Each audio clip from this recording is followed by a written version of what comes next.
नमस्कार, मैं हूं संजय शर्मा। आप देख रहे हैं 4 PM न्यूज नेटवर्क।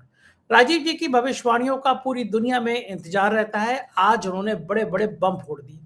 सारे एग्जिट पोल को ताक पर रख दीजिए, क्योंकि ये खरीदे हुए होते हैं, इनमें कोई दम नहीं होता है। राजीव जी का एग्जिट पोल क्या कहता है, सीधा लेके चलता हूं, सुनकर आप हैरान हो जाएंगे। बंगाल का नतीजा उन्होंने पहले ही घोषित कर दिया है। चलते हैं राजीव जी के पास। 4 PM में बहुत बहुत स्वागत है राजीव नारायण जी आपका। मुझे याद है कि जब लोकसभा चुनाव हो रहा था और सारे एग्जिट पोल अब की बार 400 पार का नारा लगा रहे थे, दिल से लगा रहे थे। नोएडा के एंकर और एंकरनियां डांस कर रहे थे कि साहेब जो हैं इस बार 400 पार लेकर आ रहे हैं, प्रचंड बहुमत के साथ आ रहे हैं। सट्टा बाजार शबाब पे था, शेयर मार्केट उफान पर था। कोई ये हाँ। कहने को तैयार ही नहीं था कि भाई 300 350 से कम सीटें आ रही है। लग रहा था लहर आ रही। होता भी है कि सारे सारे गोदी मीडिया के चैनल दिन रात ये दहाड़ दहाड़ के कहें कि साहब इतनी सीटें आ रही हैं, और आप अकेले इंसान थे। जब मैं आपके संग शो कर रहा था, आपने कहा था एग्जिट पोल झूठे हैं, मोदी जी पूर्ण बहुमत की सरकार, मोदी जी सरकार नहीं बना पाएंगे। हालांकि आपकी लाइन भी गलत थी, आपने कहा सरकार नहीं बना पाएंगे, बन तो गई, लेकिन हाँ पूर्ण बहुमत की नहीं बनी। और फिर जो एग्जिट पोल करने वाले थे प्रदीप जी, वो तो आज तक पे फुक्का मार के रो रहे थे, दहाड़े मार मार के रो रहे थे। और लेकिन इस बार उन्होंने बंगाल के चुनाव में एग्जिट पोल करने को मना कर दिया, करा दिया था, अच्छा। लेकिन उसको डिक्लेयर करने से मना कर दिया। तो कल मैं और अवैध दुबे जी बातचीत कर रहे थे, तो उन्होंने ये कहा अवैध जी ने कि शायद इसके पीछे कारण ये होगा कि उनको समझ में आ गया था कि बंगाल में भी एग्जिट पोल विश्व गुरु को 400 सीटें जैसे दे रहे थे, ऐसे ही कराए गए हैं और हकीकत कुछ और है। तो प्रदीप जी को लगा होगा एक बार मैं रो चुका, अब कितनी बार रोऊंगा, दर्शक भी कहेंगे यार ये आदमी झूठ बोलता है, फिर रो रो के काम चला लेता है। तो इसलिए बंदे ने अपना एग्जिट पोल दिखाया नहीं। लेकिन मैं आपका एग्जिट पोल दिखाना चाहता हूं, क्योंकि आपकी साख भी दांव पर लगी हुई है इस बार। तो मुझे बताइए, जो एग्जिट पोल आ रहे हैं कि बीजेपी की सरकार बन रही है, आपके गृह क्या कहते हैं कि बंगाल में किसकी सरकार बन रही है, ये एग्जिट पोल क्या कहलाते हैं, जरा विस्तार से समझाइए आज लोगों को। ये एग्जिट पोल जो कराए जाते हैं, इसका भी कोई ज्योतिष गणित है, कोई कैलकुलेशन है? जैसे आप बता देते हो चंद्रमा मंगल, क्या ये लोग भी ऐसी तुक्के से जोड़ लेते हैं, शुक्र शनिचर राहु? मुझे नहीं, बताइए बिल्कुल सच। क्या हाँ, सीन। बहुत बहुत अच्छी बात आपने कही है। देखिए, जो एग्जिट पोल है वो पोल किससे कराते हैं आप लोग? भाई किससे पूछ रहे हैं? जनता से, पब्लिक से। तो दर्शकों की जानकारी के लिए बता देता हूँ, जो मंडेन एस्ट्रोलॉजी के अनुसार मून जो है, चंद्रमा, पब्लिक की ओपिनियन का कारक है, परसेप्शन, ओपिनियन, इमोशंस का कारक है। तो जो पब्लिक क्या सोचती है उसको ये लोग सर्वे करके बताते हैं। एक और ग्रह जो है वैदिक ज्योतिष में सर्वे का, जो सर्वे देखा जाता है, सर्वे मतलब मैथमेटिकल क्या नाम है, कैलकुलेशंस होती हैं, फॉर्मूलाज होते हैं, उसका कारक होता है बुध। तो दो ग्रहों को हमको देखना पड़ेगा कि भी हमारे मरकरी की पोजीशन क्या है और चंद्रमा क्या कहता है, किस समय। संजय जी, जैसे वो मैंने आपने ठीक कहा, 2024 की भविष्यवाणी मैंने की थी, और पूरा रिस्क लेते हुए कि उस दिन शेयर बाजार फ्राइडे को 2400 पॉइंट के आसपास चढ़ गया था, 2500 पॉइंट चढ़ा था, मुझे जहां तक याद है। उस समय मैंने सर्वे को जो है गलत प्रिडिक्शन कर दी, और वो अगली बार जब जैसे रिजल्ट आया था वही शेयर बाजार पूरा माइनस हो गया। तो मैं आज फिर दर्शकों की जानकारी के लिए ये हाथ से जल्दी जल्दी मैंने ये हॉरोस्कोप बनाई है संजय जी। ये हॉरोस्कोप है, जिस दिन 29 अप्रैल को आपका लास्ट सेकंड फेज का जो चरण इलेक्शन खत्म होता है, उस समय की हॉरोस्कोप बनी तुला लगन की। और लगभग हमने टाइम टेंटेटिव 6 PM का ले लिया, जैसे 5 बजे तक वोटिंग पड़ने का टाइम होता है। तो दर्शकों की जानकारी के बता, तुला लगन आया है। इसमें मून जो है, जो मैंने अभी आपको पैरामीटर बताए थे सर्वे के लिए, कोई भी एग्जिट पोल हो, प्री पोल हो या पोल के बाद में हो, ओपिनियन पोल हो, वो हमेशा मून की कंडीशन जरूर देखी जाती है। दूसरा, मरकरी की पोजीशन। तो इस कुंडली में दर्शकों की जानकारी के बता दो, मून जो है शनि और मंगल से पीड़ित था, 12वें भाव में था। 12वां भाव होता है लॉस का, अपमान का। बार बार मैंने आप लोगों को रटा दिया है, ह्यूमिलेशन कहीं से आएगा तो 12th हाउस से आएगा, और लॉस भी आएगा। और मून जो है शनि मंगल की दृष्टि थी। और दूसरा ग्रह जो मैं आपको बता रहा था, सर्वे जितने भी देखे जाते हैं वो बुध से, बुध कारक है और कम्युनिकेशन का भी कारक है। वो नीच का था, वो भी इसी एक्सिस में शनि मंगल से पीड़ित था और 6वें भाव में। और दर्शकों की जानकारी के ये भी बता देता हूं कि बुध जो है बहुत एक महत्वपूर्ण रखता है हमारे चुनाव में, भारत की पॉलिटिक्स में वर्तमान में, क्योंकि ये जो बीजेपी की हॉरोस्कोप आप लोगों के पास है उसमें वो लग्न का स्वामी है। तो इसका अर्थ यह है कि बीजेपी की खुद की पोजीशन बहुत कमजोर दिख रही है। नीच का होने का मतलब है जैसे हमारे शरीर में इम्यूनिटी कम होती है, किसी का शरीर वीक होता है, फाइट नहीं कर पाता, तो वो उसको सिग्निफाई करता है। तो इसका अर्थ यह है कि जब ये चुनाव हुए हैं 5 राज्यों के, इसमें बीजेपी अपने अपने कार्यशैली पे अपने जो भी इसकी पॉलिसीज हैं उसके मैटर में बहुत वीक रही। जैसे कि आप लोगों की जानकारी है कि मैंने अपने प्रोग्राम में कहा था कि महिला आरक्षण बिल की आड़ में जो डिलिमिटेशन बिल लाना चाहते थे वो बैकफायर किया। तो इन्होंने ड्रामा रचा कि महिलाओं के मतलब एक ग्रुप बनाए और घर घर जाकर के समझाएंगे, लेकिन मैंने पहले ही प्रेडिक्ट किया था कि ये इनका दांव सारा बैकफायर करे। और बैकफायर करने का अर्थ ये होता है दर्शकों कि वो आपके किसी भी चुनाव में मुद्दा नहीं बन पाया और बीजेपी ने उसको ड्रॉप कर दिया। ठीक उसी तरह से जैसे ऑपरेशन सिंदूर के टाइम में ये घर घर जाकर के महिलाओं को सिंदूर बांटने की योजना बना रहे थे, जिस पर ममता बनर्जी ने सबसे ज्यादा ऑब्जेक्शन किया था कि विवाहित महिलाओं के लिए एक थर्ड पर्सन कैसे सिंदूर लेके जा सकता है। तो वहां पर भी इनको मॉरली एक थप्पड़ पड़ा, तो मॉरल ग्राउंड पर, तो वहां से ये लोग पीछे हट गए। तो लगातार इस केस में भी हैं। तो संजय जी, ये एग्जिट पोल जो कुंडली मैंने दिखाई है, चंद्रमा और बुध दोनों पीड़ित और दोनों 6-12 की एक्सिस से संबंध बना रहे हैं, इसलिए औंधे मुंह रहेंगे। एक शब्द होता है ना, औंधे मुंह रहेंगे, बुरी तरह से फ्लॉप साबित होंगे एग्जिट पोल। ये ऐसी मेरी ज्योतिष की गणना कहती है। एक चीज और मैं दर्शकों को जल्दी से लेता हूं, फिर आपके इलेक्शन के प्रेडिक्शन पर आता हूं।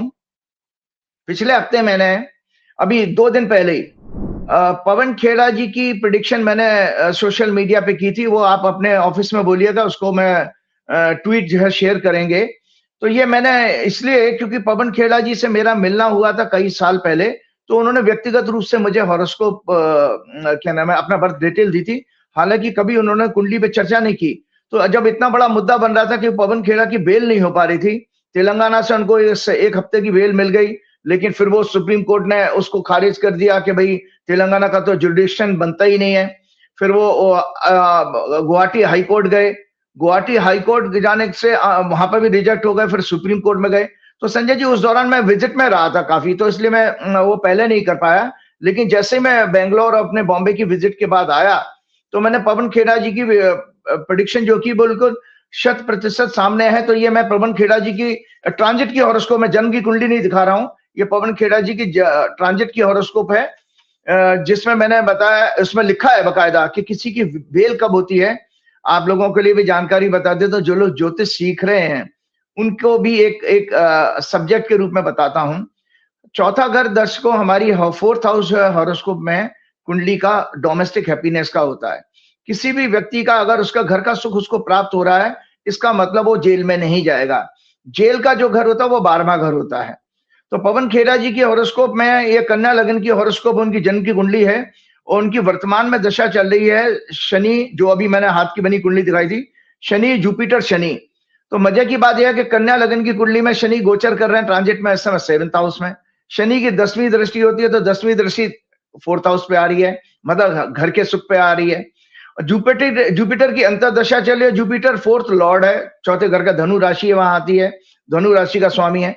तो जुपिटर 10वें भाव में इस समय गोचर कर रहा है मिथुन राशि में उनके, और वो चौथे घर को देख रहा था। तो 2 संकेत मिल गए ना, शनि भी चौथे घर को प्रभावित कर रहा है और बृहस्पति भी कर रहा है। इसके साथ हम चंद्रमा को और देखते हैं कि चंद्रमा हमारे मन के सुख का कारण है कि जिस दिन हमारा कोई दिन अच्छा जाएगा बुरा जाएगा, उस दिन चंद्रमा की अवस्था जरूर देखनी चाहिए। तो संजय जी, चंद्रमा उस दिन तुला राशि में था और बृहस्पति की 5वीं दृष्टि उसको मिल रही थी, मतलब 4th Lord was expecting moon. और बृहस्पति शुभ ग्रह के कारक हैं, मतलब 1.25 लाख दोष दूर कर देते हैं, ऐसा हमारे ज्योतिष की शास्त्रों में लिखा हुआ है। इससे मैंने ये आराम से प्रेडिक्ट किया कि पवन खेड़ा को सुप्रीम कोर्ट में जो जजमेंट रिजर्व किया गया है, एक दिन रिजर्व 29 तारीख को रिजर्व किया था, 30 तारीख को अनाउंसमेंट है। मैंने 29 तारीख की रात को 10:56 पे दर्शकों वो आप देख सकते हैं, मैंने वो 30 तारीख की रात को 10:56 पे मैंने ये प्रेडिक्शन कर दी थी कि भाई 10:36 पर कि पवन खेरा को सुप्रीम कोर्ट से रिलीफ मिल जाएगी, और वो बिल्कुल सच साबित हुई। और संजय जी, आपको तो पता ही होगा कि ईश्वर की कृपा हनुमान जी की ऐसी है कि जहां तक लिटिगेशन की प्रेडिक्शंस की बात है, आप राहुल गांधी से लेके, राहुल गांधी की 2 बार मैंने की, वो सब सक्सेसफुल हुई। इसके साथ अरविंद केजरीवाल जी की, मनीष सिसोदिया की, तो ये सब चीजें मेरी लगातार सच हुई हैं। तो इससे मुझे लोगों को विश्वास हो जाना चाहिए कि भाई देखो, ये वैदिक साइंस कितनी सटीक साइंस है। अब आते हैं संजय जी, मैंने पिछले प्रोग्राम में आपके जो 26 अप्रैल का प्रोग्राम था, उसमें ये वाली हॉरोस्कोप शेयर की थी आप लोगों के साथ में। मैंने ये कहा था, ये हॉरोस्कोप है date of announcement of election results. जिस दिन 4 मई को जो ग्रहों की स्थिति क्या होगी, उस दिन मैंने आपके प्रोग्राम में ये डिस्कशन किया था। तो उसको मैं दोबारा डिस्कशन नहीं करूंगा, मैं सिर्फ ये कहूंगा कि भाजपा की हम जब स्थिति, फिर उसके बाद टीएमसी पे आता हूं। ये भाजपा की हॉरोस्कोप है संजय जी, ये भाजपा की हॉरोस्कोप है, और मिथुन लगन की जो आप लोगों के पास है। साथ में मैंने ये भी बताया था कि भाजपा का वर्षफल, इसमें मुंथा जो है, मुंथेस 12वें घर में मेष लगन की बनी है, और लग्नेश मंगल 12वें भाव में, 12वां घर फिर वो अपमान का होता है। तो बार बार मैं आप लोगों के यहाँ बताता हूं कि भाई हमको अगर अपमान मिलेगा तो 12वें घर से संबंध बन रहा, तो वर्षफल भी कोई अच्छा संकेत नहीं दे रहा है। बीजेपी की जो जन्म कुंडली अभी मैंने दिखाई है, उसमें वर्तमान दशा शुक्र, मून, वीनस, वीनस शनि चल रही है। और मैंने ये कहा था कि महिलाओं का एक बहुत बड़ा इंपॉर्टेंट रोल है बीजेपी को सत्ता दिलाने में या सत्ता से बाहर करने में। तो एक छोटी सी जानकारी आप लोगों को बता देता हूं संजय जी। इन 2004 में जब जनरल इलेक्शन हुए थे, और उस समय रिजल्ट अनाउंस हुए थे 13 मई 2004 को, 13 मई 2004 को, उस दिन बीजेपी अटल बिहारी वाजपेयी की लीडरशिप में चुनाव हार गई थी। तब भी दशा बीजेपी की कुंडली में शुक्र में, बृहस्पति में, चंद्र में मार्च थी। मतलब शुक्र का और चंद्र का कनेक्शन आ रहा था, क्योंकि चंद्रमा इनके 6वें घर में और वीनस इनके 12वें गांव में। जो अभी मैं पवन खेड़ा जी वो एग्जिट पोल के केस में भी आपको 6-12 का संबंध बताया, यहाँ पर भी बीजेपी की कुंडली में भी 6-12 का कॉम्बिनेशन आ रहा है।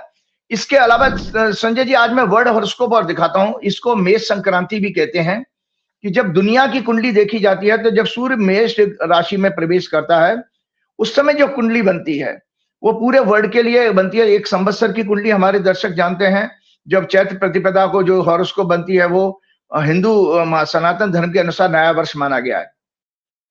लेकिन टेक्निकली एस्ट्रोनॉमी के हिसाब से सूर्य जब 1 नंबर राशि में जाएगा, मेष में, तब हमारा वर्षफल बनेगा। तो लगभग वो 14 अप्रैल के आसपास आता है हर साल। तो इस साल की जो हॉरोस्कोप बनी वो मिथुन लगन की है, और मिथुन लगन ही बीजेपी के हॉरोस्कोप का है।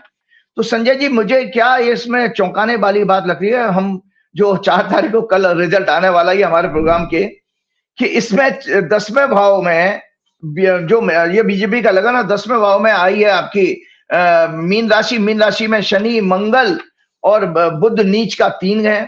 तो यहाँ पर इस कुंडली के 6वें घर का स्वामी, 8वें घर का स्वामी, दोनों वहां पर मौजूद हैं, और जो है लग्नेश नीच के हैं।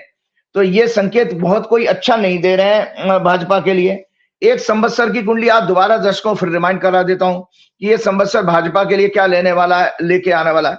तो संवत्सर की कुंडली बनी मीन लगन की, और मीन लगन बीजेपी की कुंडली का 10वां भाव है। तो लगातार आप देखिए कि बीजेपी का 10वां भाव 10th हाउस जो होता है प्रधानमंत्री का और सत्ता का होता है, रूलिंग का। तो इसका अर्थ यह है, 2 हॉरोस्कोप जो मैंने एडिशनल दिखाई हैं, इसका कंक्लूजन यह है कि संवत्सर और वर्ल्ड हॉरोस्कोप भाजपा के लिए कोई अच्छा संकेत नहीं दे रहे हैं। चाहे जितना मर्जी मीडिया में इस बात को हाईलाइट किया जाए, गोदी मीडिया, उनको तो पैसे उस बात के मिलते हैं, वही वो तो मदारी की तरह से हमारा भाजपा तो उनको नचाती है, जैसे भी हम जाते बाजारू लोग हैं। वो एक तरह से हमारा जो एग्जिट पोल जो है संजय जी, और मीडिया का रोल आप जानते हैं, जैसे प्रोस्टिट्यूशन सेंटर होते हैं, इस तरह के बन गए हैं। पैसा दो और अपना मनोरंजन कराइए। तो यहाँ दोनों हॉरोस्कोप, जो संवत्सर की और वर्ल्ड हॉरोस्कोप, ये भाजपा के लिए अशुभ समाचार का योग बना रही है। अब ये तो आप कहोगे हवाई कह रहे हैं राजीव जी, अब आप बंगाल की बात में फिर भी नहीं आ रहे, गोल गोल घुमा रहे हैं, जलेबियां सी बना रहे हैं, यही तो कहते हैं ना आप अक्सर। तो संजय जी, एक मैंने मेहनत की है आज। मैंने 2021 में भी ममता बनर्जी की हॉरोस्कोप जीतने की प्रेडिक्शन की थी, तो वो मुझे पिछले प्रोग्राम में मैं भूल गया था। मैं दर्शकों से माफी चाहता हूं, मैं भूल गया था। तो ये आज मैं दर्शकों आपको लोगों के सामने लेकर के आया हूं, ये टीएमसी की हॉरोस्कोप, मुझे करेक्ट हॉरोस्कोप है जिस पे हम रिसर्च कर चुके हैं कि पार्टी अगर जीतेगी, भाई देखो एमएलए जीतेंगे संजय जी तभी तो ममता बनर्जी वो मुख्यमंत्री बनेंगी। तो आज संजय जी ये जो तृणमूल कांग्रेस जो बनी है उसकी हॉरोस्कोप है, और इससे आज आपका दूध का दूध पानी का पानी क्लियर हो जाएगा। देखिए मुझे कोई फर्क नहीं पड़ता है कि ओपिनियन पोल क्या आएंगे, बीजेपी एसआईआर कराए या चुनाव आयोग को पूरा हेर फेर कर दे, गोली मरवा दे, सारे कैंडिडेट को खुद सत्ता में काबिज हो जाए। मेरा प्रोग्राम ज्योतिष का है ना, मुझे तो एस्ट्रोलॉजी के टर्म्स सिद्धांतों के ऊपर अपनी बात कहनी है। मैं अगर न्यूज के और किसी दूसरे प्रोग्राम के से इन्फ्लुएंस होकर अपनी बात कहूंगा तो फिर वो मैं न्याय नहीं कर रहा हूं ज्योतिष के साथ। तो आज ज्योतिष के एंगल पर ही सारी बातें कहूंगा। तो संजय जी जो टीएमसी फॉर्म हुई थी, जिसका पूरा का नाम है तृणमूल कांग्रेस, इसका लिटरली मीन्स है ग्रास रूट्स और कॉमन पीपल और माँ माटी मानुष, मदर सॉइल और पीपल। ये मीन लगन की कुंडली है, शनि उनका जन्म का लग्न में बैठा है, केतु 12वें घर में है, उनके 11th हाउस में जुपिटर, मून, मार्स और वीनस 4 ग्रह हैं, और राहु उनके 6वें घर में एक्सीलेंट शत्रुहंता का योग बना रहा है। और मैंने अक्सर कहा भी है, और सूर्य उनका सन उनका 10th हाउस में, वो भी बहुत अच्छी प्लेसमेंट है। मरकरी बुध उनके 9th हाउस में राजयोग बना रहा है। इस कुंडली की विशेषता क्या है? एक्सचेंज ऑफ लग्नेश एंड 11th हाउस, लग्न और इसमें कुंडली जो ज्योतिष के सीखने वाले हैं वो सीखेंगे। 11वें भाव का और लग्न का कनेक्शन आ, मतलब ये पार्टी पैदा ही सक्सेस के लिए हुई है। संजय जी ध्यान से सुन लीजिए, ये बॉर्न विद, जैसे बॉर्न विद सिल्वर स्पून होता है ना, जैसे आम आदमी पार्टी थी कि उसको पार्टी बनाते वो सत्ता में आ गई, तो टीएमसी का भी इसी तरह का भाग्य है। ये पार्टी हमेशा विजयी होने के लिए लगातार इसकी उत्तरोत्तर उन्नति होने के लिए बनी है, मतलब सक्सेस के लिए बनी है। Placement of 6 lord sun in 10th house excellent, 9th lord Mars in 11th house expected by second, और जो सेकंड हाउस और expecting second house excellent, 5th lord moon in 11th house expecting own house with Jupiter, very good for public and their issues services. और 4th lord in 9th house राजयोग बना रहा है, 4थे घर का स्वामी बुध 9वें घर में राजयोग है, और जो 7वें घर का लॉर्ड है वो भी बुध जो है। इसी तरह से संजय जी मैंने कहा placement of Rahu making this party शत्रुहंता means victory over enemies, any fight, conflicts और elections. Aspects of Saturn on sun making, थोड़ा सा ये कहे ईगोइस्ट है हमारी Mamata ji. Aspect of Saturn on sun, सूर्य के ऊपर शनि की जो 10वीं दृष्टि आ रही है उससे उनको egoistic, aggressive, fiery and fearless leadership भी बनाता है। इसमें मैंने उस कुंडली में संजय जी जो है 4 मई को जो ट्रांजिट है वो भी ग्रह बैठा दिए हैं, जो रेड इंक से लिखे हुए हैं दर्शकों, वो ट्रांजिट के ग्रह हैं। जैसे शनि ट्रांजिट का उस दिन जन्म के शनि से ही गोचर कर रहा है, और शुक्र ट्रांजिट का दूसरे घर में होगा, तीसरे घर में होगा, मतलब कम्युनिकेशन के घर में। सूर्य और बुध ट्रांजिट के 2nd हाउस में होंगे। जुपिटर उनके जो लग्नेश है 4थे घर में है, 4था घर होता है सिंहासन का, तो जुपिटर लग्नेश का 4थे घर में, दर्शकों कोई भी बेसिक ज्योतिष जानता होगा वो समझ जाएगा, राजयोग तो दिखाई दे रहा सीधा सीधा, मुंह से कहने की बात है। सो जुपिटर का 4th हाउस में जाना एक्सलेंट कॉम्बिनेशन। तो इसका अर्थ ये होगा शनि और जुपिटर दोनों के दोनों 10th भाव को दृष्टि दे रहे हैं इनकी कुंडली में, और मंगल भी इनका 9वें घर का भाग्येश है इस समय, जो शनि के साथ गोचर कर रहा है मीन राशि में। तो यहां पर भी शनि इनके लिए बहुत बहुत लाभकारी और भाग्यशाली स्थिति पैदा कर रहा है। वर्तमान में इनकी दशा चल रही है जुपिटर शनि, और 4 मई को जुपिटर शनि मरकरी मार्स होगी। On this day moon will be in its 9th house, और चंद्रमा उस दिन इनके 9वें घर में होगा। क्या नाम है इनकी कुंडली में, वृश्चिक का है चंद्रमा 4 मई को, मेकिंग राजयोग, excellent planetary position, 5th lord in 9th house. मतलब टीएमसी के लिए 5th lord in 9th house, हमेशा मैंने कहा कि जब भी किसी की कुंडली में 2 त्रिकोण जुड़ते हैं वो सबसे महत्वपूर्ण और सबसे भाग्यशाली समय होता है।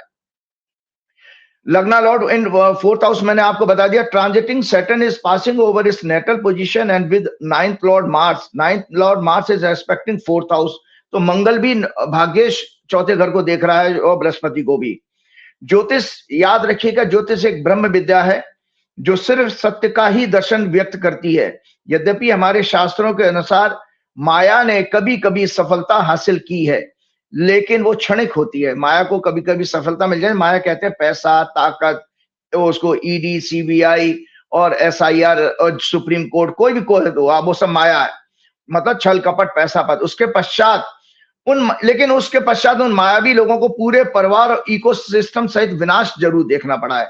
मतलब पूरा पूरा जड़ समेत खत्म हो गए हैं वो ऐसे मायावी लोग। ज्योतिष के फंडामेंटल सिद्धांतों के अनुसार, दर्शकों भविष्यवाणी सुन लीजिए, संजय जी आप भी, ज्योतिष के फंडामेंटल सिद्धांतों के अनुसार टीएमसी का पुनः राजयोग का संकेत है, और भाजपा की हॉरोस्कोप के अनुसार अपमान ठीक उसी तरह से जैसे मई 2004 में वाजपेयी गवर्नमेंट को हुआ था हारने के बाद। मतलब मेरे इस कैलकुलेशन में टीएमसी की हॉरोस्कोप बनाने डिस्कस करने के बाद ये कंफर्म है कि टीएमसी के लिए किसी भी तरह से निराशा का दिन नहीं है और टीएमसी का राजयोग दिखाई दे रहा है। ये मेरी आपकी लेटेस्ट प्रेडिक्शन मैंने दी। इसके अलावा संजय जी थोड़ी सी एक राजनीतिक हम बात ये करते हैं, आप अक्सर आपका प्रोग्राम मैं अभय दुबे जी के साथ सुन रहा था, जब आपने कहा कि भाई चुनाव का, इस चुनाव के लिए बंगाल के लिए इतना ये लोग इतने एग्रेसिव क्यों हैं, दोनों के दोनों हमारे 1 नंबर और 2 नंबर जो कहते हैं, कुछ लोग चंडमुंड भी कह देते हैं कभी कभी, जो बड़े जो हमारे शीर्ष नेता हैं, इन लोगों ने इसके लिए, क्योंकि आज तक नरेंद्र मोदी स्त्री को नहीं हरा पाए। देशवासियों आप जानिए, नरेंद्र मोदी को कुछ इस तरह का श्राप है, या तो उन्होंने अपनी पत्नी का सम्मान नहीं किया, पत्नी को छोड़ दिया, जो अभी तक उन्होंने शादी नहीं की जसोदाबेन ने। इसके कारण हो सकता है कि नरेंद्र मोदी आज तक कभी स्त्री के आगे जीत नहीं पाए हैं। जैसे उदाहरण के तौर पर जयललिता जब जीवित थी तो तमिलनाडु में वह बीजेपी हारी, उसके बाद ममता बनर्जी ने 2 बार उनको हराया है। इसके साथ जो आपके क्या नाम है अपना जो आपने मायावती उस समय खत्म हो चुकी थी, मायावती उस समय सत्ता में ही नहीं थी, इसलिए मायावती के साथ उनका कोई वास्ता पड़ा ही नहीं है। लेकिन और एक और घटना घटी थी संजय जी, आपको याद होगा, वाजपेयी जी 1 वोट से वाजपेयी जी की सरकार गिर गई थी। वो साल मुझे याद नहीं आ रहा 2016-17 क्या था, जिसमें वो 1 वोट केवल जयललिता जी का था। तो वहां पर भी स्त्री कारण बनी थी इनकी सत्ता का। तो आप पिछले प्रोग्राम में पूछ भी रहे थे कि स्त्री इनका जो है कारण क्यों बनती है इनके लिए अपमान का। तो मोदी जी की अपनी खुद की कुंडली भी है, और बाकी मोदी जी का मैंने आपको बता दिया कि मोदी जी किस तरह के व्यक्ति हैं, वो हम सब जानते हैं, उसकी हम अभी आगे बात नहीं करते हैं। तो ये एक राइटअप है संजय जी, मैं आगे प्रोग्राम बढ़ाते हुए इसको शेयर करता हूँ, और ये बिल्कुल जरूर क्या नाम है इसको शेयर कीजिएगा। क्या फीमेल का अनेक प्रकार से एक्सप्लॉयटेशन करने वाली भाजपा, उनका शीर्ष नेतृत्व मोदी शाह देश की एकमात्र शक्तिशाली तपोबल, उनके अंदर तपोबल है। क्यों? साधारण वस्त्र पहनती हैं, मकान भी उनका साधारण है, हवाई चप्पल पैर में पहनती हैं। संयुक्त महिला राजनेता ममता बनर्जी से बंगाल सहित देश की नारी शक्ति का सम्मान और प्रतिष्ठा स्वरूप पराजित होंगे कौन? मोदी, शाह और भाजपा। और देशवासियों का अपने धर्मशास्त्र और नारी शक्ति मतलब देवी शक्ति में विश्वास बढ़ेगा। मैंने लगभग 36 महीनों से, लगभग 3 साल से अपने वीकली प्रोग्राम के द्वारा देश ही नहीं विदेश में रहने वाले सभी भारतीयों की चेतना, कॉन्शियसनेस को एक्टिवेट करने का लगातार प्रयास किया है। सभी प्रोग्राम में बीजेपी जो फॉर्म्ड हुई 6 अप्रैल 1980 की हॉरोस्कोप पर डिस्कशन करते हुए बताया कि सनातन धर्म के अनुसार जितने भी अधर्मी राक्षसी गुण जैसे छल, कपट, असत्य का प्रसारण, falsehood, fake narrative, fake news, false propaganda, कटुता, डिवाइडिंग द सोसाइटी, इंटॉलरेंस, संवेदनहीनता, हिंसा, निंदा, चुगली, दूसरों की और राष्ट्र की संपत्ति रिसोर्सेज को लूटना, उनका एक्सप्लॉयटेशन करना, उन पर कब्जा करना, मैनिपुलेशन, फ्रॉड और फोर्सेबल तरीके से इलेक्शन जीतना, आदिवासी महिलाओं, दलितों, पिछड़ों का शोषण, उनका उत्पीड़न, किसानों का शोषण, फीमेल का sex abuse, hatred, hate speech और अन्य व्यभिचारों, एडल्ट्रीज और एक्ट ऑफ एडल्ट्री के ग्रह योग बताए हैं। जैसे क्योंकि फिफ्थ लॉर्ड जो कि इमोशंस, विजन और एजुकेशन, इंटेलेक्ट का होता है, मंत्रणा, जुआ, सट्टा, अनेक प्रकार की गैम्बलिंग, करप्शन और विदेशों में काला धन जमा करना, विदेशों में अय्याशी, भक्ति, ज्ञान का पाखंड, मन विचार, मन की इम्प्योरिटी, मंदबुद्धि और 5th हाउस मतलब 5th लॉर्ड 5th हाउस दोनों ही शनि के प्रभाव में पीड़ित हैं। सेक्स, व्यभिचार, योग, विलासिता का स्वामी, विदेश के 12वें भाव में शुक्र जो है शनि की 10वीं दृष्टि से पीड़ित है। इनकी हॉरोस्कोप में जनता की opinion, emotions, perception, psychology, cognitive, mental behaviour, संवेदनशीलता, टॉलरेंस का सिग्निफिकेटर चंद्रमा मून रोग के 6वें भाव में नीच का है और पाप ग्रहों के प्रभाव में पीड़ित है। मंगल कुतर्क, ट्विस्टिंग द फैक्ट्स की 4th एस्पेक्ट से पीड़ित है। अतः इस पार्टी में ज्वाइन करते ही जो भी ज्वाइन करेगा व्यक्ति या नेता को अनेक प्रकार के मनोरोग होने का संकेत मिलता है, अर्थात इन सभी का विक्षिप्त मन, इनसेन, अनस्टेबल माइंड हो जाएगा, जिसके प्रभाव से ये देश समाज में हिंसा, उत्तेजना, झगड़ा, कुतर्क, करप्शन, चोरी, कब्जा करना, रेप, मर्डर, तथ्यों को ट्विस्ट करके देशवासियों को भ्रमित करके प्रोपेगेंडा के द्वारा उन्हें अंधभक्त बनाना और मूर्ख बनाकर सत्ता में बने रहने का साम दाम दंड भेद से सदैव प्रयासों में लिप्त रहने का ग्रह योग है।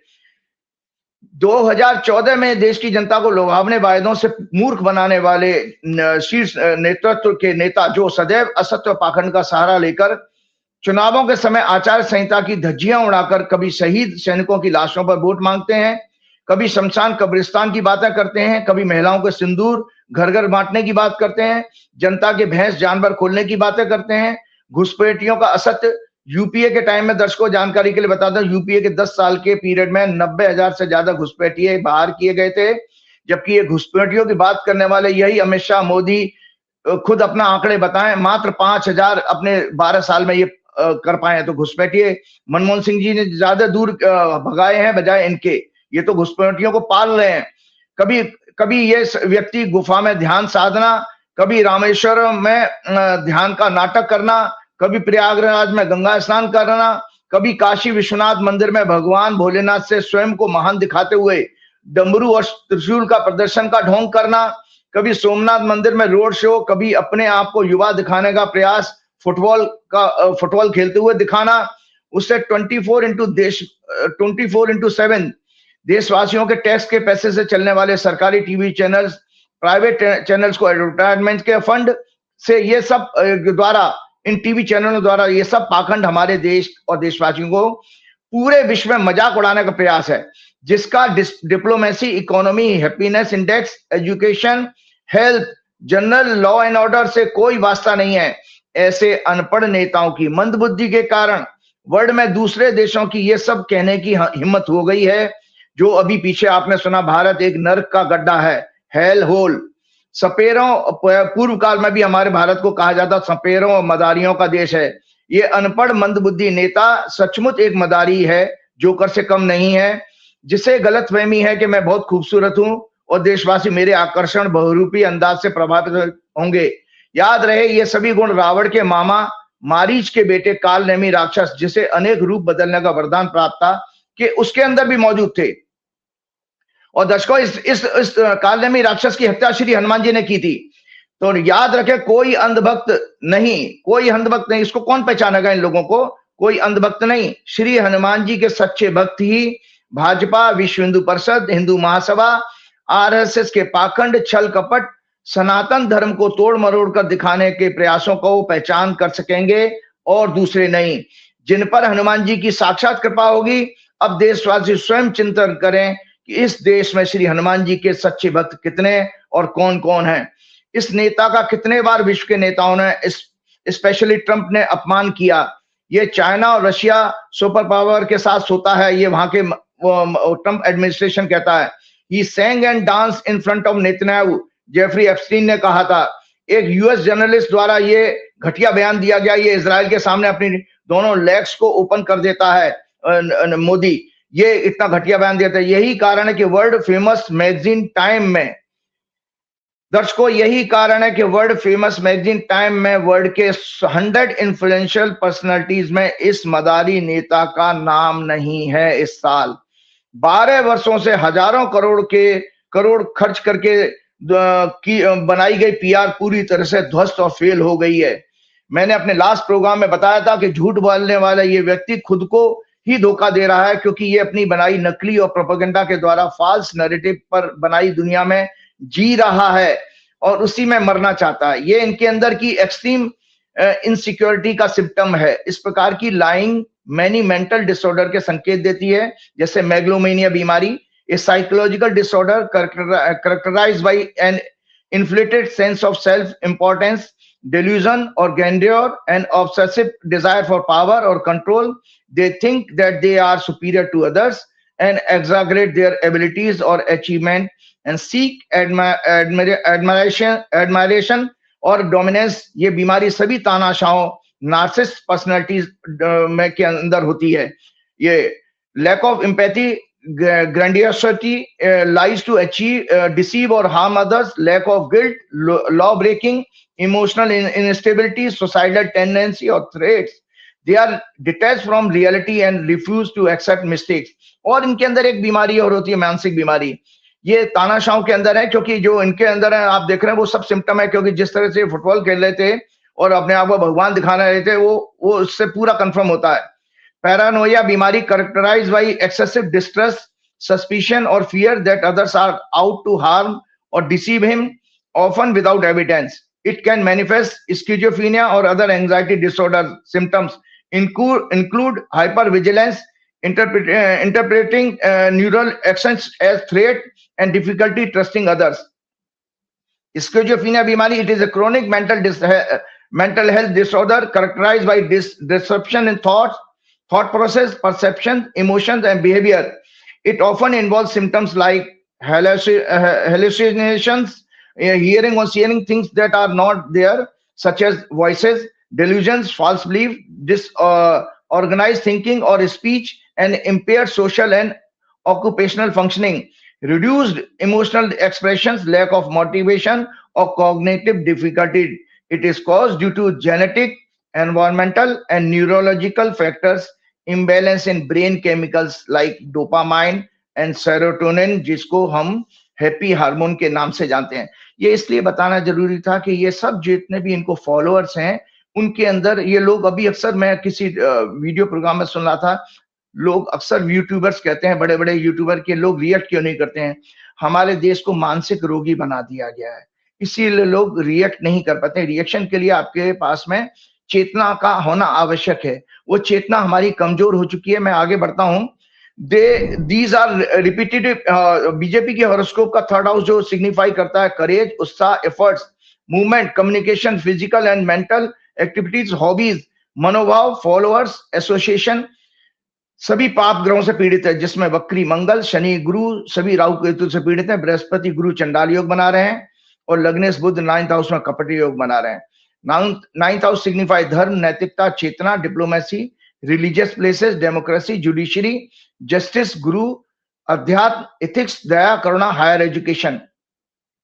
इन सभी का पाप ग्रहों से पीड़ित होना यह संकेत देता है कि हमारे धर्म शास्त्रों के अनुसार प्राचीन समय में जो क्रूर राक्षसों के अंदर अधर्म के सभी गुण होते थे, जैसे नैतिकता, न्याय, प्रजातंत्र अर्थात जनता का शोषण का पूर्णतः खत्म होना, ये सभी राक्षस पौराणिक काल में भी धर्म, संस्कृति, संत महात्माओं, बाबा, सन्यासियों, आध्यात्मिक गुरुओं का चोला पहनकर आम जनता को ठगते थे, उनका शोषण करते थे. ये राक्षस हिंसा के द्वारा उनकी हत्याएं करते थे.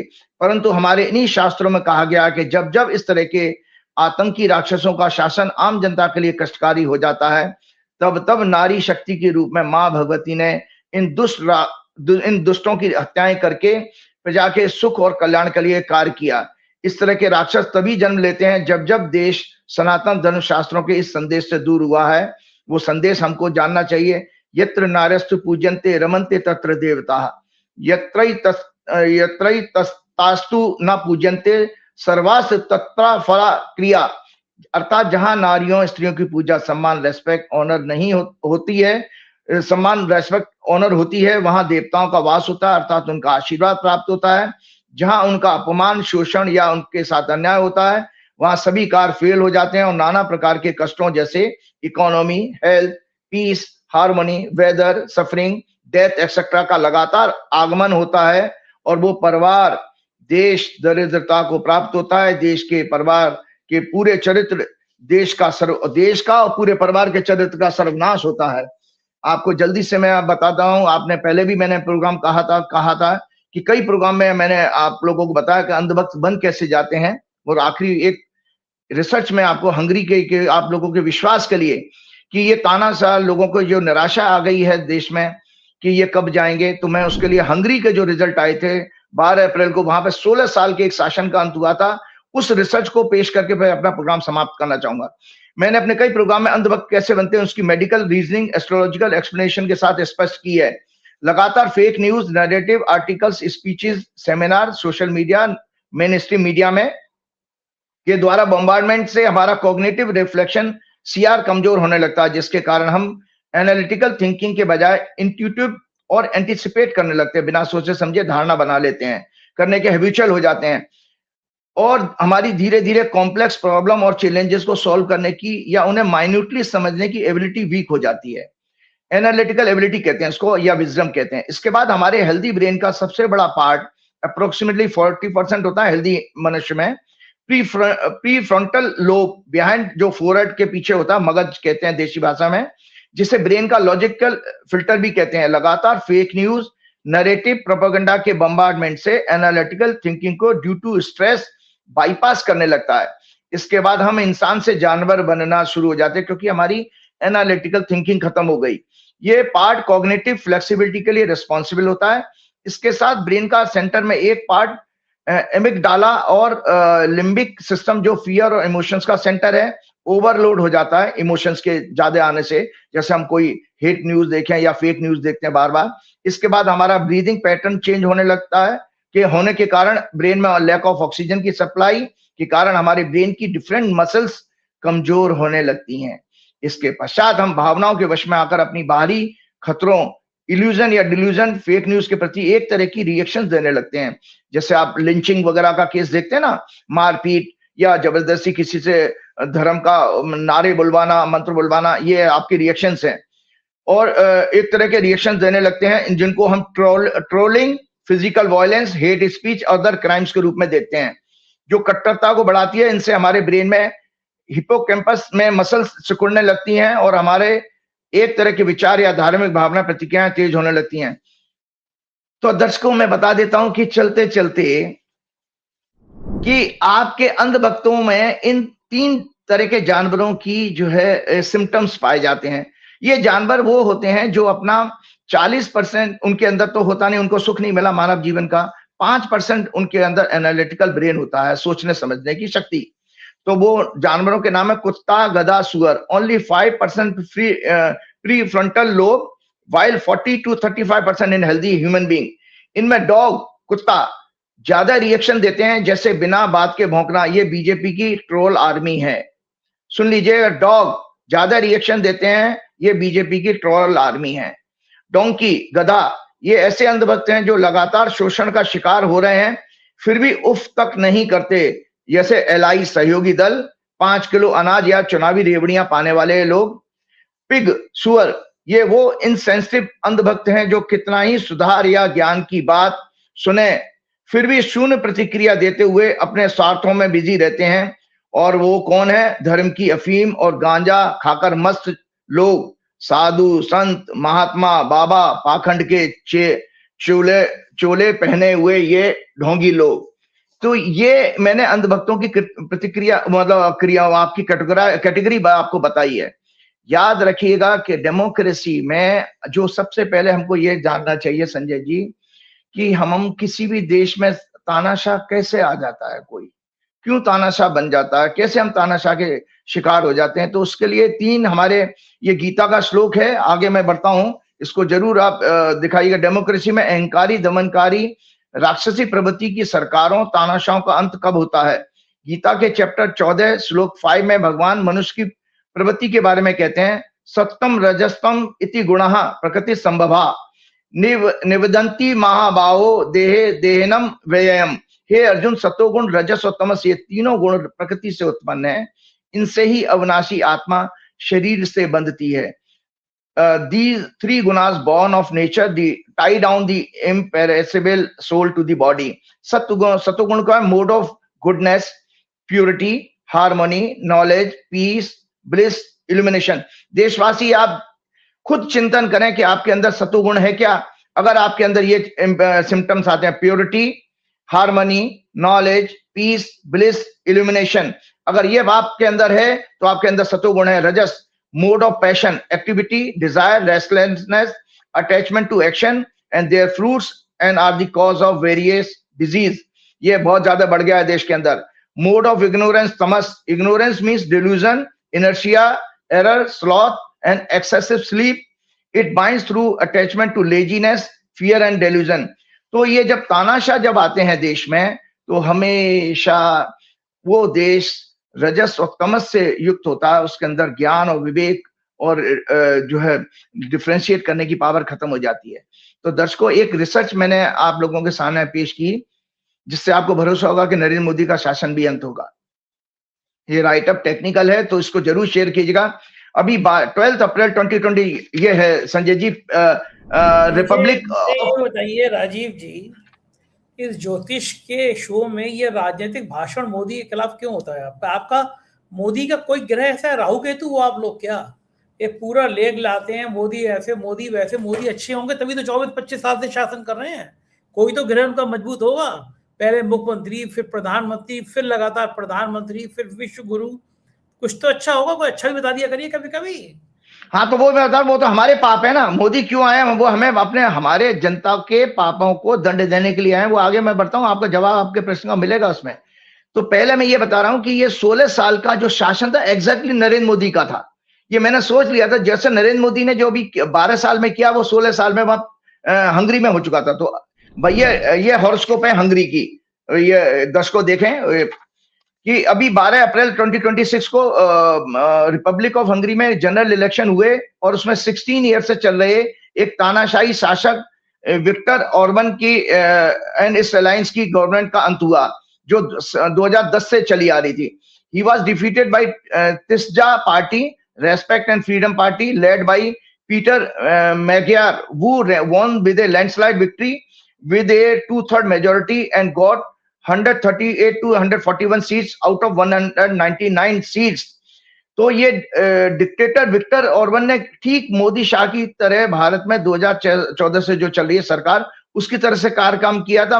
मोदी जी, वो सॉरी संजय जी, आपको भी मैं मोदी जी कहने लगा बात बात में. देखिए, तो देखो उसने क्या किया था 16 साल में. Number 1, media, judiciary, election rules और यूनिवर्सिटीज, एजुकेशनल इंस्टीट्यूशन पर कंट्रोल कब्जा कर लिया था.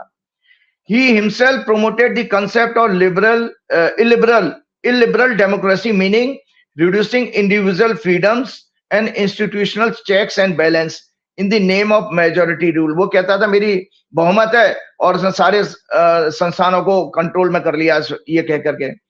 Allegations of corruption, weakening the opposition, वहां पर भी यही काम किया था, अपोजिशन को वीक किया गया. Allegation of corruption, weakening the opposition, strict policies on minority rights and conflicts with EU, उसके यूरोपियन यूनियन से भी झगड़े थे. Many international reports describe Hungary as an electoral autocracy, means election तो होते थे वहां पर, लेकिन playing field was uneven, no level playing field था. जैसे कि आप बंगाल में देख रहे हैं, हमारे भारत में भी वो Rajiv Kumar level playing field की बात करते थे, लेकिन कहाँ लेवल प्लेइंग फील्ड उन्होंने दिया, वो आपको भी पता है किस तरह से. कि आप देख रहे हैं बंगाल में इवन काउंटिंग में भी वो सेंट्रल फोर्सेस को लगा रहे हैं, और चुनाव उन्होंने सेंट्रल फोर्सेस से कराया है. कई लाख जो है पैरामिलिट्री फोर्सेस आपने भेज रखे हैं, जैसे वो इस देश का हिस्सा ना हो. तो रिपब्लिक ऑफ हंगरी फॉर्म हुआ था संजय जी 23 अक्टूबर 1989 को. लगभग 11 महीने, इसका टाइम करेक्ट किया रिसर्च के थ्रू, 11.16 AM, मतलब 11:16. और धनु लगन की कुंडली है. सैटर्न इन 9 लगना, Rahu in 2nd house, Jupiter in 7th house और Ketu moon in 8th house, Mars Mercury in 10th house, sun debilitated है 11th हाउस में और वीनस इनका 8th हाउस में वृश्चिक राशि में. जन्म नक्षत्र अश्लेषा, प्लेनेटरी दशा व्हेन विक्टर वॉन 2029 में, सॉरी 2010 में 29 मई 2010 को विक्टर जब पहली बार जीते थे, उस समय वीनस जुपिटर मरकरी की दशा चल रही थी. वीनस जुपिटर 6-8 एक्सेस में, enemy to each other. Mercury was with Mars, ruthless dictator indicate कर रहा है. अब संजय जी एक और चीज आपको बता देता हूं. Transit of planet when 16 year rule of dictator ended, जब ये सत्ता खत्म हुई तो आज देशवासियों को इससे मेरी बात का भरोसा हो जाएगा कि नरेंद्र मोदी की सत्ता कब जाने वाली. यहां पर भी ये देखिए, विक्टर जो है हंगरी का डिक्टेटर नहीं रहा, उसने वही कार्यक्रम किए जो नरेंद्र मोदी जी ने हमारे यहाँ कर रखा है। तो आप देखिए जब ये उस समय की ट्रांजिट देख लीजिएगा, जुपिटर इस समय इनका क्या नाम है, transit of planets when 16 year rule of dictator ended. दशा 12 अप्रैल 2026 को क्या थी? सन, मार्स, सैटर्न, मरकरी, ये सब आपके जो है उस समय 10th हाउस में थे, और moon Jupiter was in 7th house, और moon was in 8th house, so वृश्चिक राशि, and Rahu was in 8th house. लग्ना lord, 4th lord in 12th house, loss, humiliation, disgrace, exchange between 12th house and 4th house, crown seat का जाना, किसी का चौथे घर का और 12वें घर का कनेक्शन हो तो सिंहासन छिनता है, जो अभी टीएमसी के केस में आप देखेंगे बीजेपी के लिए वो सुख नहीं मिलने वाला है टीएमसी को। Transiting moon was afflicted by Mars means public anger, acute frustration were the main cause of regime change. 4th house represent Janata, domestic happiness, land, agriculture, farmers, general law and order. 3rd house freedom of expression, communication, speech, efforts, action. 2nd house economy, 5th house educational institution, Jain ji, Mercury Jain ji. So अब समाधान बता देता हूं prediction का, कि whenever जब भी किसी की हॉरोस्कोप में, किसी देश की कुंडली में चंद्रमा हेविली एफ्लिक्टेड है हॉरोस्कोप में of a country, it is an indication of important changes. It represents public opinion, emotions, perceptions and total psychology, cognitive health. Role of 4th house and 12th house होगा उस दौरान जब सत्ता परिवर्तन होगा। The 10th house, 10th lord should be afflicted, पीड़ित होना चाहिए 10वां घर 10वां, क्योंकि सत्ता का होता है। For major change 8th house का रोल भी आता है scene. Planet of democracy, public, जो डेमोक्रेसी और पब्लिक का प्लेनेट है वो शनि है, और वो भी एफ्लिक्ट होना चाहिए, जो इस समय वर्तमान में जब ये हंगरी में सत्ता परिवर्तन हुई, शनि मंगल इकट्ठे थे। भारत की कुंडली में भी है, संकेत भारत की कुंडली में भी अच्छे खासे हैं सत्ता के हिलने के। हंगरी के केस में birth horoscope as well as transit में शनि मंगल से पीड़ित था। 10th हाउस बर्थ हॉरोस्कोप में, और 10th हाउस उस समय पीड़ित था और अभी भी। और पब्लिक ओपिनियन का सिग्निफिकेटर मून भी पीड़ित रहा था जब ये हंगरी में रिजीम चेंज हुआ है। तो संजय जी, चलते चलते एक बात मैं कहना हूं कि भाई इसको हम रोका कैसे जा सकता है कि ये इस तरह के तानाशाह ना आए। आपने कहा ना मोदी जी आ गए, तो उसमें हमें भी तो आत्मचिंता करना चाहिए। प्रोग्राम लंबा हो जाएगा, इसलिए मैं आज शॉर्ट करते हुए बता रहा हूँ। पहले आप जाने से पहले ये बता दीजिएगा, आप अभी कर्नाटक गए थे और अपने गुरुजी राव साहब के पास में मिलके आए थे। हम लोग सब दर्शक लोग जानना चाहते हैं, क्योंकि ज्योतिष के शास्त्र में राव साहब का एक बड़ा बहुत भारी योगदान है। आज भी जब कोई ज्योतिष की बात आती है तो राव साहब का जिक्र जरूर आता है। जरा वो क्षण भी बताइए कि बहुत साल बाद आप राव साहब से मिले, और क्या अद्भुत व्यक्ति थे, और ज्योतिष में उनके पास कौन कौन आता था, थोड़ा संक्षिप्त में बताइए मुझे, क्योंकि प्रोग्राम तो आज आपने पूरे घंटा कर ही दिया। बहुत अच्छी बात आपने, बहुत अच्छा किया मेरे को ये प्रोग्राम, मेरे पॉइंट याद दिला करके, क्योंकि ये बिरला हृदय के और बड़ी बड़ी एक मेमोरेबल मोमेंट भी है मेरे लिए लाइफ का, कि के.एन. राव साहब का मैं थोड़ा सा परिचय लोगों को बता दूं। उनके फादर, जो पूरा नाम रामा राव था, क्या था वो, नेशनल हेराल्ड के फर्स्ट एडिटर थे, और वो उनका रुतबा इतना था कि हमें राव साहब बताते थे कि नेहरू जी भी नॉक करके जाते थे दरवाजे में, लखनऊ में बैठते थे, उनका पूरा अपना केबिन था। नेशनल हेराल्ड को स्थापना ही उन लोगों ने, इन्होंने की थी, राव साहब के फादर ने। तो इनके घर में कौन सा देश का पॉलिटिशियन है जो नहीं गया हो? हेमवती नंदन बोगड़ा से लेकर नारायण तिवारी, सारे के सारे नेता इनके घर में, राम मनोहर लोहिया वगैरह सब इनके घर में इनका रेगुलर आना जाना था।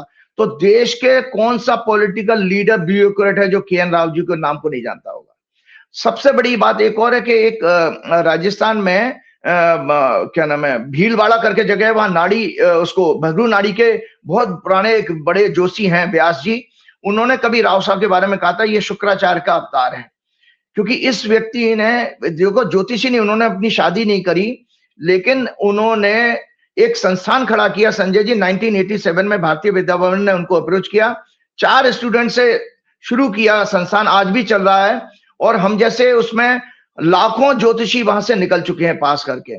तो सबसे बड़ी बात है कि मेरे मन में एक 10 दिन से एक इच्छा आई थी कि काश मैं राव साहब को, 95 की उनकी एज है, मैं मिलने जाना चाहता हूं। तो देखो कैसे पूरी होती है। 8 साल पहले किसी ने मुझे कंसल्ट किया था, मेरे वो पटेल फैमिली है, गुजराती हैं लेकिन कर्नाटक में सेटल्ड हैं, और मेरे से उनका कोई संपर्क नहीं है।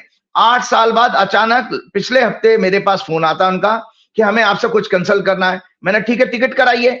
तो उन्होंने मेरी टिकट कराई। इस तरह से मैं राव साहब के दर्शन करने जा पाया। तो संजय जी, आपको बात बता देता हूं कि मैं वो फोटो राव साहब के साथ वो जरूर शेयर कीजिएगा, मैं आपके घर में जाऊंगा, कि राव साहब की चेतना अभी भी दुरुस्त है संजय जी। मतलब वो बड़ी मुश्किल से 5 मिनट के लिए बैठे हैं मेरे साथ फोटो खिंचाने के लिए, लेकिन उन्होंने मेरे से छूटते ही वो प्रश्न पूछा जो अक्सर जब मैं उनके घर में 15-20 साल पहले जाया करता था, या पड़पड़गंज में, दिल्ली में पड़पड़गंज में, ये सरस्वती कुंज नाम की सोसाइटी में रहते थे। तो विष्णु सहस्त्रनाम बुधवार को, हर बुधवार को उनका पाठ होता है। उसमें जब मैं घर में जाता था तो मुझे देखते ही संजय जी पता नहीं कि वो राजनीति की बातें करते थे। जो आप राजनीति की बातें कर रहे हैं ना, वो आप नहीं कह रहे हो, वो राव साहब खुद मेरे से 15-20 साल पहले से यही था, जब मैं जाऊंगा तो पॉलिटिक्स की बातें करेंगे।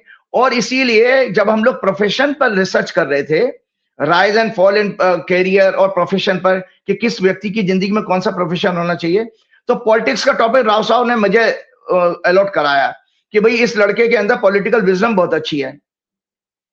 संजय जी, उसका जब हमने प्रेजेंटेशन दिया था कई दिनों के बाद रिसर्च करके एस्ट्रोलॉजी का, कि किसी व्यक्ति की हॉरोस्कोप में वो पॉलिटिशियन बनेगा, ये हम कैसे देखेंगे, तो प्रेजेंटेशन कई कुंडली के साथ हमने समराइज करके जब दिया, तो राव साहब का छोटा सा कॉम्प्लीमेंट मुझे मिला था कि बहुत अच्छा बोले हैं आप। वो अभी भी मेरे कानों में गूंजता है।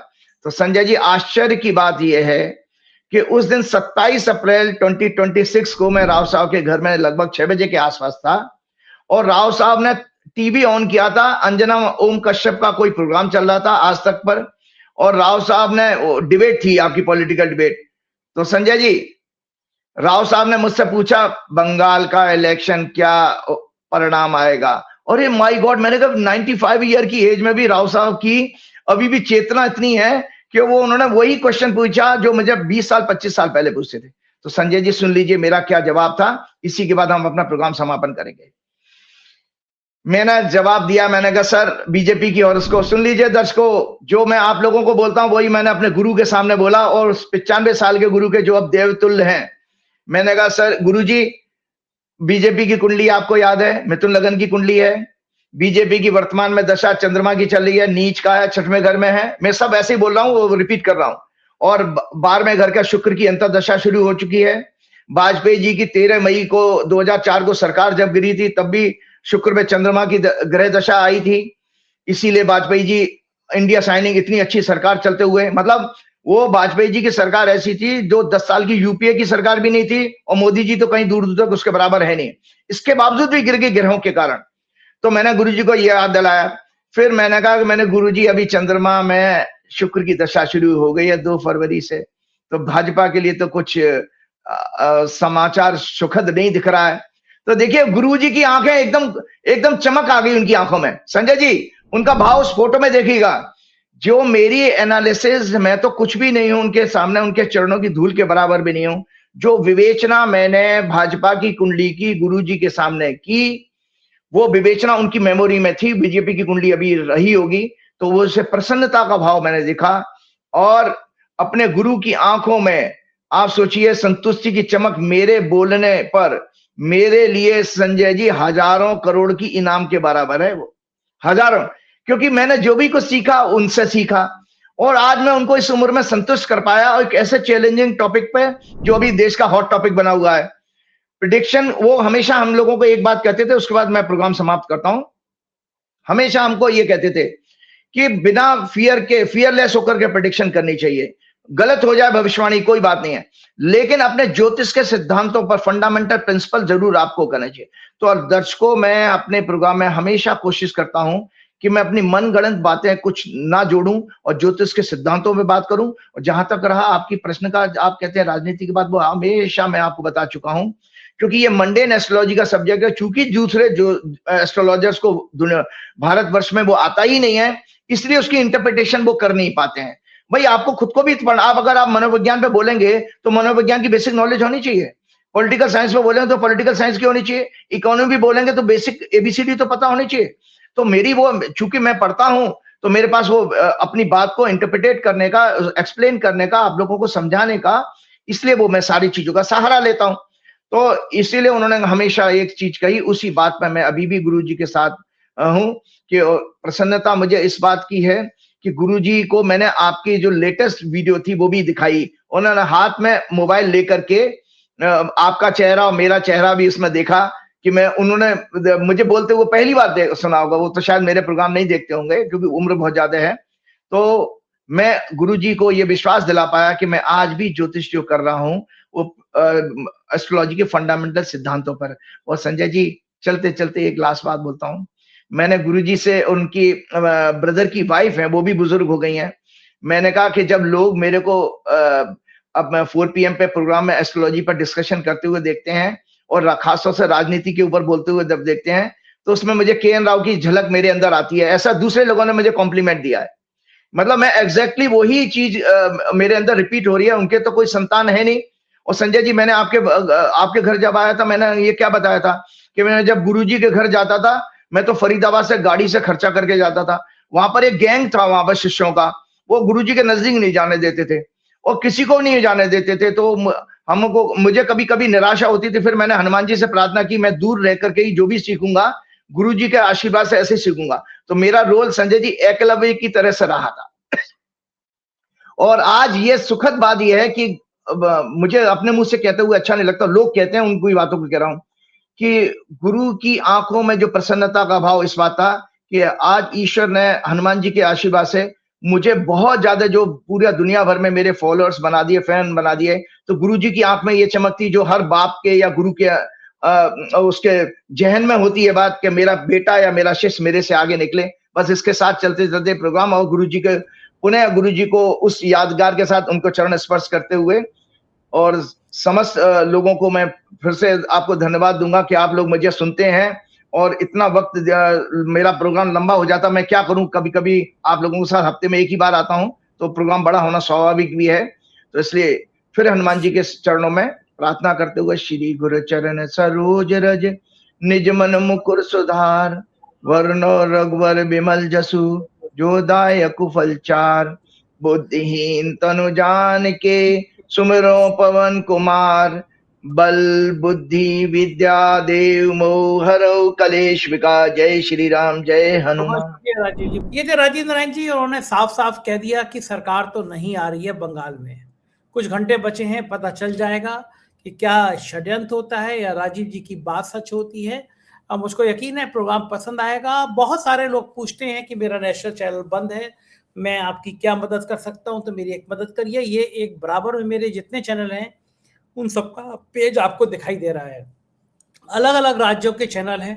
तो आप मदद के लिए बस सिर्फ इतना कर दीजिए, यूट्यूब पे जाइए, हर राज्य के चैनल खोलिए, उसे सब्सक्राइब करिए, आपको हर राज्य की खबरें मिलेगी। खास तौर से आजकल मैं जज संजय पे बहुत मन से कर रहा हूं, तो यूट्यूब पे जाइए, जज संजय को एक बार सब्सक्राइब करिए, फॉलो करिए, मुझे बताइए कि जज संजय में आपने मन की बात और किस तरह से आपसे कहूं, मैं जज संजय से आपके साथ जुड़ना चाहता हूं, तो मुझे प्लीज जरूर बताइएगा। ये नीचे नंबर है, इस नंबर पर अगर मुझे मैसेज करेंगे कि आपने जज संजय सब्सक्राइब कर लिया है तो अच्छा लगेगा, मैं भी आपसे संपर्क करूंगा। शुक्रिया, थैंक यू।